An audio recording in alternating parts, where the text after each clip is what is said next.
kualifikasi sumber daya alam. Semua potensi alam, baik mati maupun hidup yang bermanfaat bagi manusia disebut sumber daya alam. Sumber daya alam bermanfaat kelestariannya. 1. Dapat diperbarui. 2. Tidak dapat diperbarui. Sumber daya alam berdasarkan potensinya. 1. Non-hayati atau abiotik. 2. Hayati atau biotik. B. Potensi dan persebaran sumber daya alam kehutanan, pertambangan, kelautan, dan pariwisata di Indonesia. Hutan adalah suatu kesatuan ekosistem berupa hamparan lahan bersih sumber daya alam. 1. Hutan hujan tropis. 2. Hutan musim. 3. Hutan hujan pegunungan. 4. Hutan sabana. 5. Hutan rawa. 6. Hutan gambut. 7. Hutan lumut. Pertambangan suatu kegiatan mengambil endapan bahan galian berharga dari dalam kulit bumi. 1. Minyak bumi. 2. Gas bumi. 3. Emas dan perak. 4. Tembaga, bauxit, dan lain-lain. Potensi dan persebaran sumber daya alam kelautan. Indonesia memiliki laut yang luas dengan potensi sumber daya kelautan yang sangat kaya.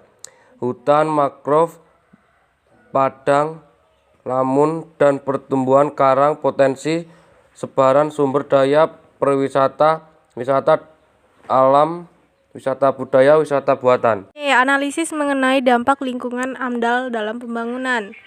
AMDAL adalah kajian mengenai dampak penting suatu usaha dan atau kegiatan yang direncanakan pada lingkungan hidup yang diperlukan bagi proses pengambilan keputusan tentang penyelenggaraan usaha dan kegiatan yang dapat menimbulkan perubahan terhadap zona lingkungan hidup serta menyebabkan dampak terhadap lingkungan hidup. Jenis rencana usaha dan atau kegiatan yang wajib memiliki analisis mengenai dampak lingkungan hidup adalah sebagai berikut, yaitu bidang multisektor, bidang kehutanan, bidang perindustrian, bidang pekerjaan umum, bidang pertahanan, bidang perhubungan. D. Pemanfaatan sumber daya alam dengan prinsip-prinsip pembangunan berkelanjutan. Pembangunan berkelanjutan adalah upaya sadar dan terencana yang memadukan aspek lingkungan hidup, sosial, dan ekonomi. Ada 5 prinsip utama pembangunan berkelanjutan, yaitu sebagai berikut.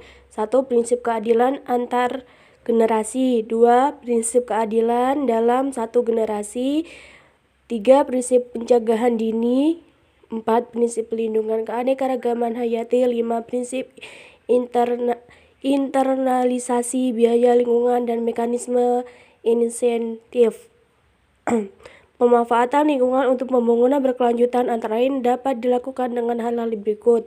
1. Pelaksanaan kegiatan pertanian dan peternakan yang ramah lingkungan. 2. Pencegahan penurunan dan peningkatan serapan karbon di bidang kehutanan. 3. Pemanfaatan energi terbarukan. 4. Diversifikasi bahan bakar. 5. Efisiensi dan konservasi energi. 6. Pengelolaan sampah domestik.